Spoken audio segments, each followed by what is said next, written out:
Welcome to 602 Rose Show.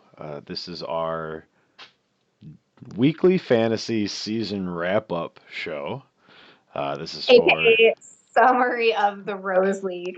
yes, we are going to go through a lot of the scoring overview and final results and just really kind of break down specifically Rose League in this one. Um, we'll get to season long stuff at a later date. But first and foremost, phenomenal season. Yeah, Really across the board. yeah, it was a really high scoring season too compared to other seasons. And I know we talked about that like in the individual episodes. That I mean, there were just some episodes that were crazy with how many points people were getting. Yeah, we scored really high. You'll see up on the screen here our home league standings. Um, Cloud Wine really wire to wire had this one pretty much in hand. I will say, if I would have picked Gabby instead of Susie in the last episode, I would have tied her overall. Yeah, the last episode scoring was a little out there. It was. But I just like want to like give myself that like shoulder brush because like I was like within just choosing one different person of I mean, her. no shoulder brush needed. I beat you by 31 points.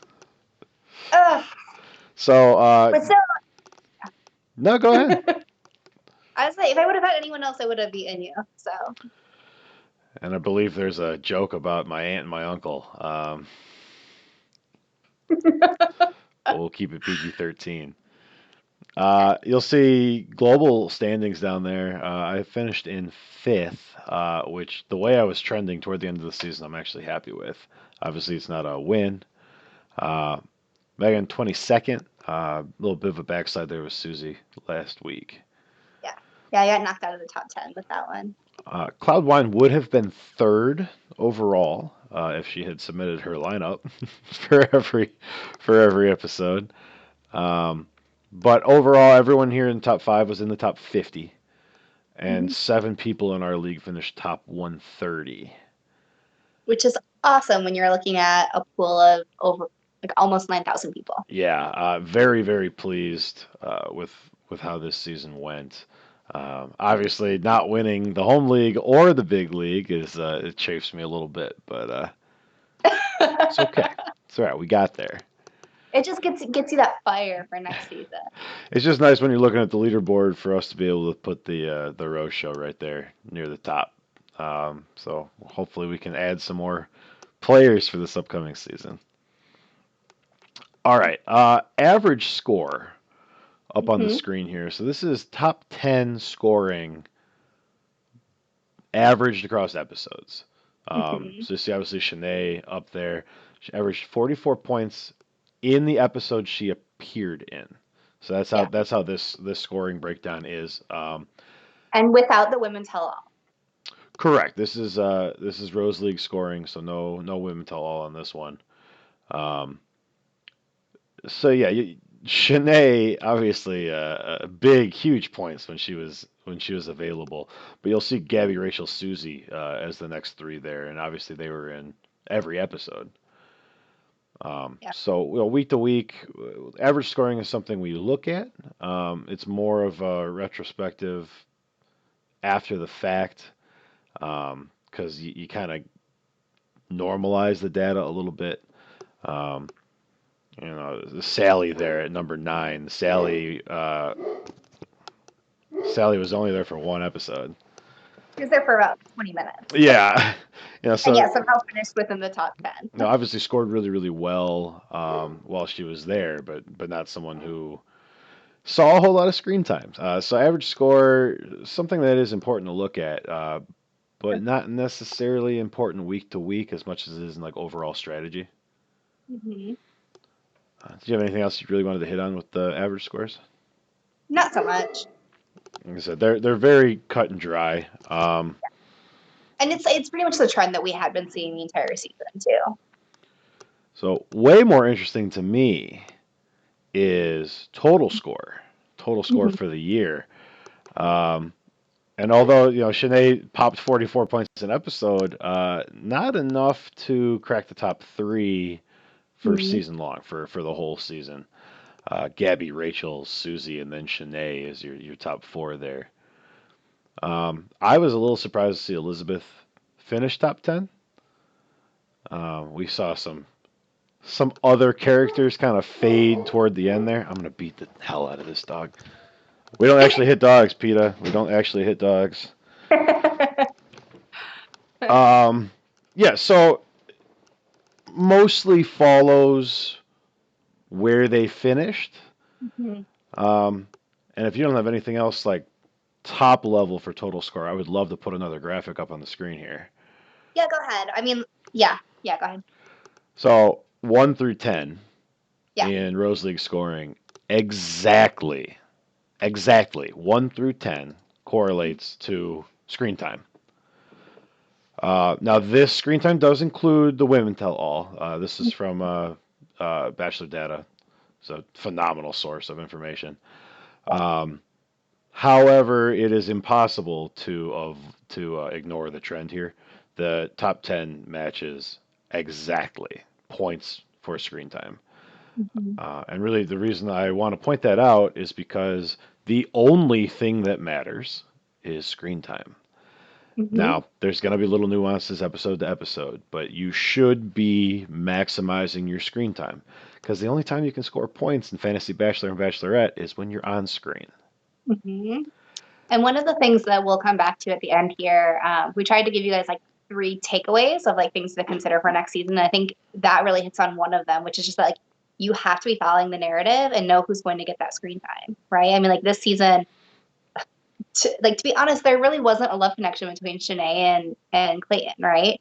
And yet, yeah, I mean, she was number 4 for screen time because she had all the drama. And if you weren't watching the episodes, if you weren't paying attention, then you would have, or if you were just going based off of like who Clayton likes the best, you weren't going to get those points. Yeah, I was blown away to see it a perfect 10 for 10. Yeah.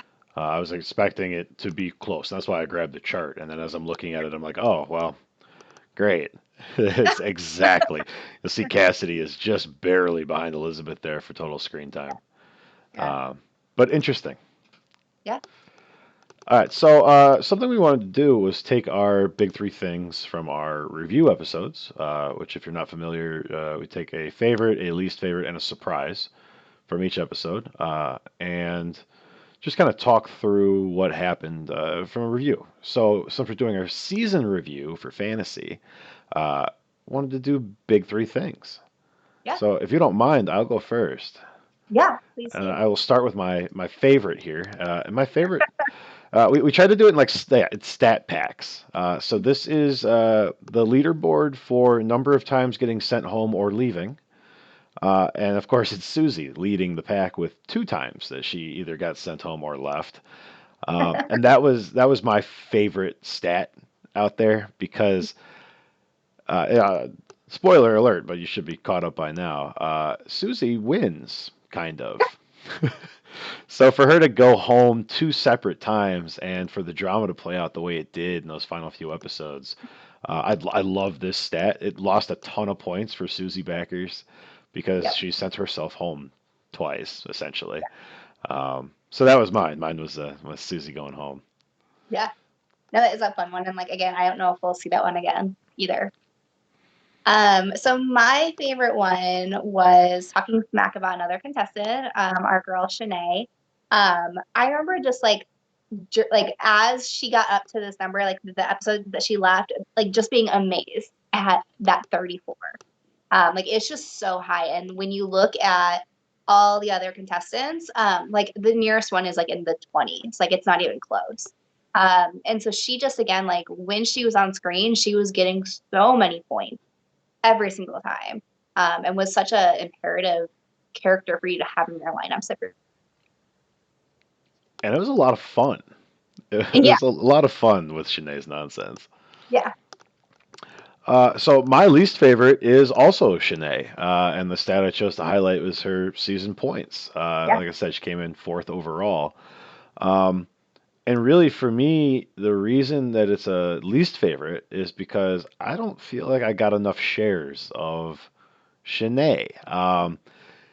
Once we identified her as a huge points earner for you, we were rolling her out there pretty much every week. But I feel like if we could have identified that earlier, there would have Mhm. been a wider divide between where we were scoring and where the general public was scoring.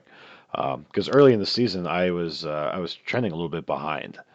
Mhm. So my least favorite is that I didn't identify Shanae as a target, and I didn't get full share of those 266. I will argue though that I don't think she became a big leader until after Cassidy left. Right, like the way that they ended up stacking up the narratives. Yeah, Um, like I don't know if you would have gotten the same point value from her those first two episodes or first three episodes. yeah, and I don't Because remember what her rose cost was either. I don't either. Um, yeah, I mean, plus you just kept sticking with your girl Genevieve early Yeah, on. wow. I will say that week to week Yeah. rose cost Mhm. is something that I'll be tracking going forward, so we can look back and compare points to cost. Mm, okay. But don't have that data now. Thought about it too late. I'm not gonna go back through all the shows and figure it out either. Fair. What was your least favorite? So my least favorite was, I think, like maybe one of the surprises from the season, which is that we had this person we had Teddy, right, who got the first impression rose, and she basically did nothing else the entire season. Like she got very little screen time. She had like half of a one-on-one date with Clayton at one point.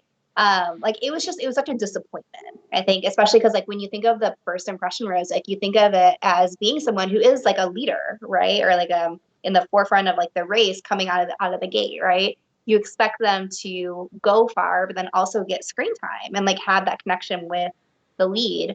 And she just didn't have it because of the way that they decided to edit the season and the stories that they were telling. Like she just didn't get the screen time.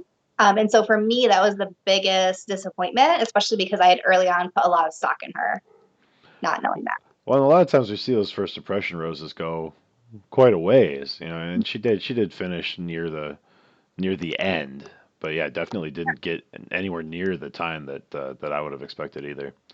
Yeah. My biggest surprise is Sierra Yeah. finishing top 10 in average scoring. Okay. She really did nothing. So for me to see her at number 10 was a surprise, but more of an indictment of the other women on the season. This was a really top heavy season where a lot of the role players did absolutely nothing. Instead of Well, everyone just being like toward the middle, we had the high top, and then it just fell off a cliff. but I will also say that, like, I think that that's a product of the editing, right? Like, Oh, we know for a fact that there were moments that I think would have made it feel more like there was a middle. But because of the editing, I think that you're right. Like, there was the leaders in terms of like romance and connection. And then there were the drama people, right? And then there were like the other like people who were just like background noise. And yeah, I mean, like Sierra didn't fit into like one of the leader categories, and instead she kind of fell into that drama category. And she got a ton of points when it came to the drama. So, yeah, yeah. That was it for me though. It's kind of just like, really, this is top 10. This is what top 10 looks like. and for this season, yeah. What was your surprise? So my surprise was, so typically in most seasons, the lead only says "I love you" or "I'm falling in love with you" to one person, and so it's not normally a category that I ever pay attention to. Like I had actually forgotten it was even a scoreable category for Rose League. Like I just like don't pay attention to it because one, we only hear it usually like once or twice, and we only hear it during the finale normally. Um, and so the fact that Clayton started using these words like, during like hometowns, fantasy suites, everything else, I mean, I was amazed at how many times he said it to the multiple different women because that again meant more and more points for them.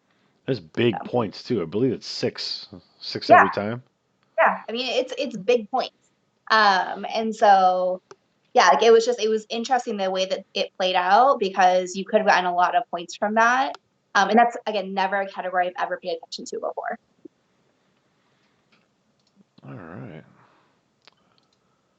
So, one other thing we kind of wanted to touch on was a comparison and a little bit of a contrast between the way Bachelor and Bachelorette works.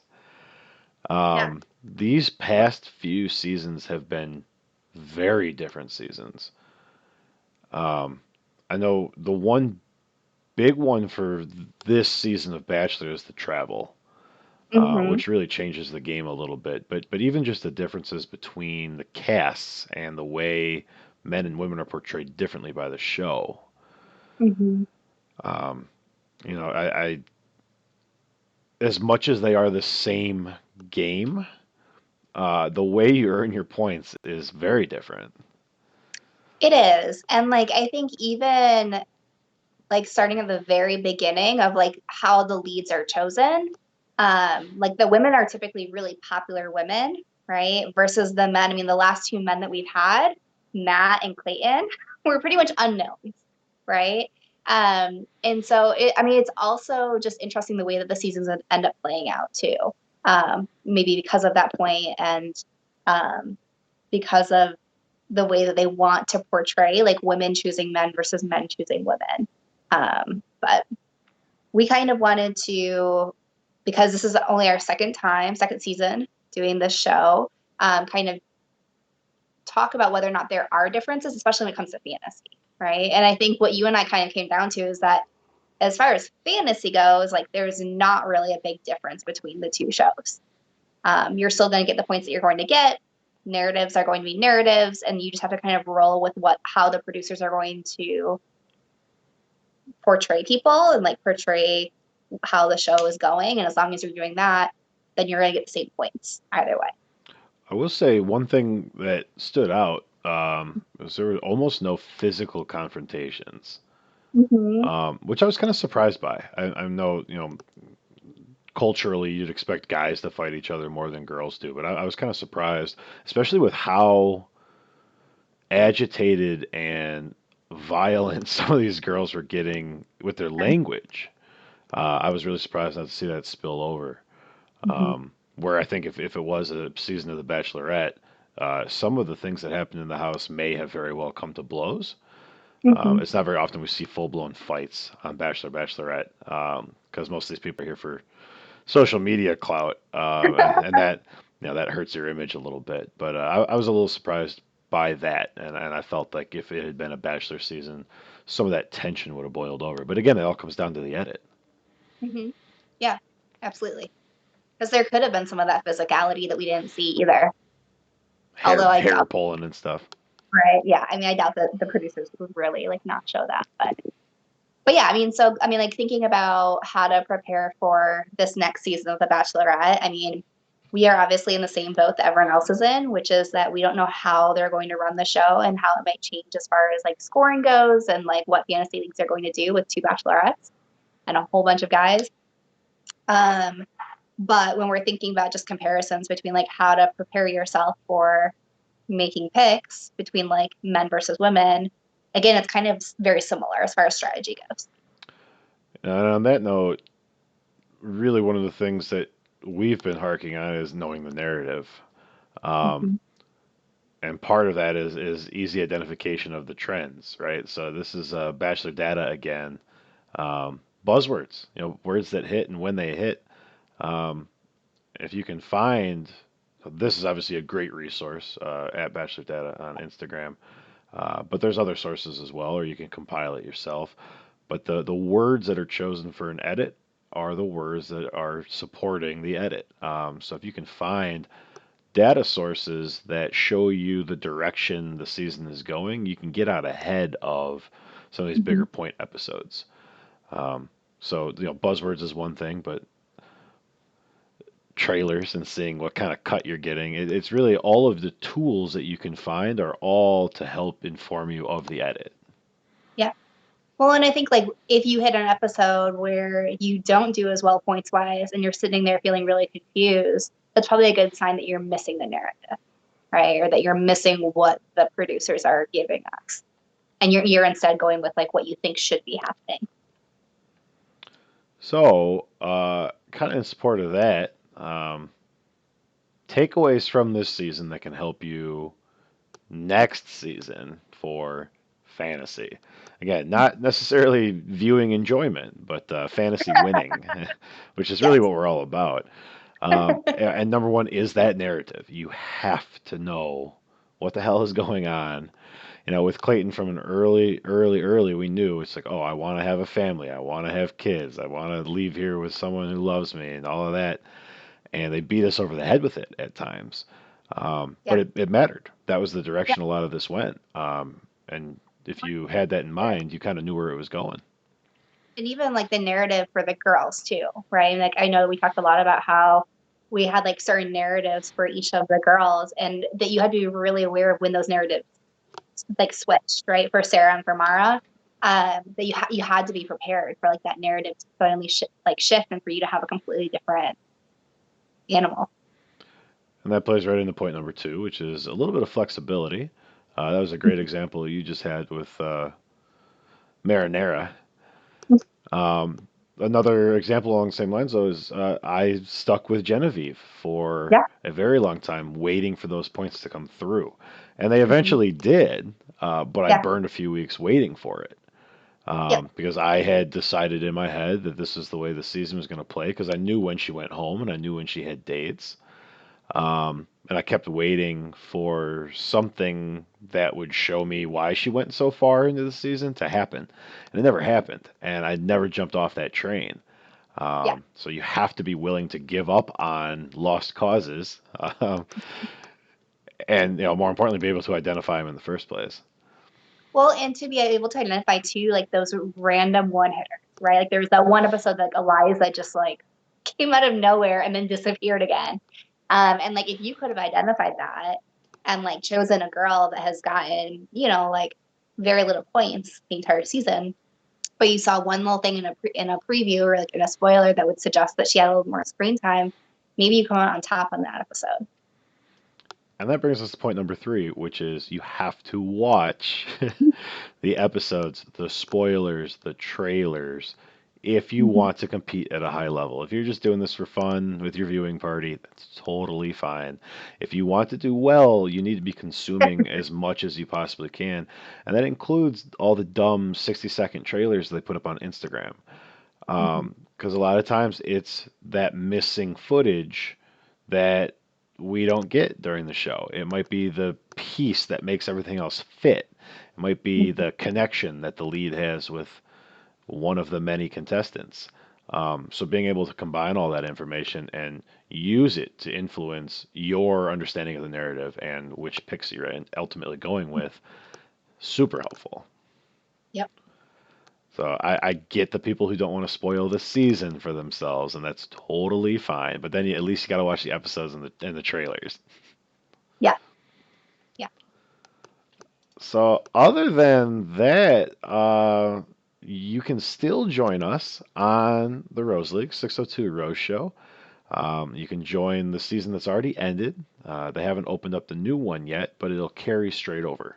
Mhm. So come and find us. Be ready. You got months here before before this season starts, but it did start filming on Saturday. They did. Yeah. So it's time. It's time to get your leagues all set up and ready to go. I Uh, mean, Gabby freaking fire in that first night dress. she's very tall. I don't think I think Rachel's Rachel's really short. short. Yeah. Rachel's really short. Uh, Season long on Fantasizer won't be open yet, so watch our socials for when that's done. But definitely get on season long. If you've played Rose League this year and enjoyed it, hop on season long because it's a lot of fun. It's a lot of fun. That's all I have for Clayton's season of The Bachelor from a fantasy standpoint. Yeah, I mean, we've been listening to, our loving fans, and we've tried to make this a little bit briefer of a review for you guys. But if you guys have questions about things, feel free to drop comments. And we'll answer them. We answer them quickly too. Mhm. So like and subscribe, join the Rose League, and we'll see you guys for Bachelorette in July. Until then, thank you.